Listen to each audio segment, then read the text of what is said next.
വളരെ ഞെട്ടിക്കുന്ന വാർത്ത കേട്ടിട്ടാണ് ഞങ്ങൾ സ്ഥാനാർത്ഥികളും ബഹുമാനപ്പെട്ട എം കെ രാഘവൻ എംപിയും K P C general secretary നിയാസൊക്കെ എത്തിയിരിക്കുന്നത്. ഇന്ന് ഏതാണ്ട് ഒരു 11:30 മണിയോടുകൂടിയാണ് ഞങ്ങൾക്കൊരു വിവരം ലഭിക്കുന്നത്.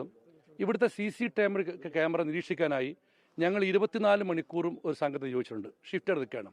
അവരിൽ നിന്ന് വിവരം കിട്ടുന്നു കോഴിക്കോട് സൗത്തിൻ്റെ സുരക്ഷാ റൂമിൻ്റെ പരിസരം മുറി തുറന്നിട്ടുണ്ടെന്നുള്ളത്. അത് പ്രകാരം ഞാൻ കളക്ടർ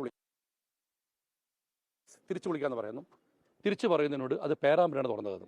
അതിൽ തന്നെ ദുരൂഹതയാണ്. അപ്പോൾ തന്നെ ഞാൻ പേരാമ്പ്ര കാൻഡിഡേറ്റ് ഞങ്ങൾ വിവരം അറിയിച്ചു, റസാഖോട് സംസാരിച്ചു. അപ്പോൾ ഇപ്പോൾ CCTVയിലെ ദൃശ്യപ്രകാരം ഫസ്റ്റ് ലെയറിൽ വരേണ്ടത് കോഴിക്കോട് സൗത്താണ്. അതിൻ്റെ അകത്തുള്ള പരിസരത്തുള്ള റൂം തുറന്നു എന്നാണ് അതുകാര്യം ദൃശ്യം വന്നത്. എന്നാൽ വിളിച്ചു നോക്കിയപ്പോൾ പേരാമ്പ്ര തുറന്നത്. അതിൽ തന്നെ അവാദം. രണ്ടാമത് ഇപ്പോൾ ഞങ്ങൾക്ക് സ്ഥാനാർത്ഥികൾക്കും ഏജന്റിനും ഏത് സമയവും വേണമെങ്കിൽ ഇവിടെ വന്ന് സ്ട്രോങ് റൂം പരിശോധിക്കാം. ഞങ്ങളെ തടഞ്ഞു, നിങ്ങൾ കണ്ടു.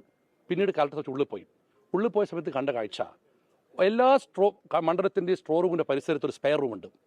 ആ സ്പെയർ റൂമിൻ്റെ പുറത്ത് സ്ട്രോങ് റൂം എഴുതിയിട്ടുണ്ട്. പക്ഷേ തുറന്ന ആളിരിക്കുകയാണ്. ഇപ്പോൾ കണ്ടത് പേരാമ്പ്രയിലാണ്, മറ്റൊരിടത്ത് കണ്ടിട്ടില്ല. ആ പേരാമ്പ്രയിലെ ആ സ്ട്രോങ് റൂമിൻ്റെ അടുത്തുള്ള ഒരു സ്ട്രോങ് റൂം എന്ന് എഴുതിയ മുറിക്കകത്തിരുന്ന് കുറേ ഉദ്യോഗസ്ഥന്മാർ സിസ്റ്റം വെച്ച് ജോലി ചെയ്യുന്നു, സുരക്ഷാക്കുറവുണ്ട്. രണ്ടാമത് ഇന്നർ പെരിമീറ്ററിൻ്റെ അകത്ത് BSFകാരെ മാത്രം സെക്യൂരിറ്റി ആവശ്യമുള്ളൂ. ഇവിടെ ഇഷ്ടം ഒരാൾ കയറി ഇറങ്ങിയാണ്. അതുകൊണ്ട് ഇതിൽ കൃത്യമായ സുരക്ഷാ പിഴവുണ്ടായിട്ടുണ്ട്. ഇത് അട്ടിമറിക്കാനുള്ള ശ്രമമാണെന്ന് ഞങ്ങൾക്ക് ബോധ്യപ്പെട്ടിട്ടുണ്ട്. ഞങ്ങളിപ്പോൾ ഗവർണറുടെ MPയുടെ ഒക്കെ നേതൃത്വത്തിൽ കളക്ടർ കാണുന്നുണ്ട്. ഇവിടെ പൂർണ്ണമായും ഇന്നർ പെരിമീറ്റർ ഏരിയ BSFൻ്റെ സുരക്ഷ രീതിയിലാക്കണം. ഒന്ന്. രണ്ടാമത് അതിൻ്റെ സ്ട്രോങ് റൂമിൻ്റെ പരിസരത്ത് ഉള്ള സ്പെയർ റൂം പൂർണ്ണമായും അടച്ച് ലോക്ക് ചെയ്യണം.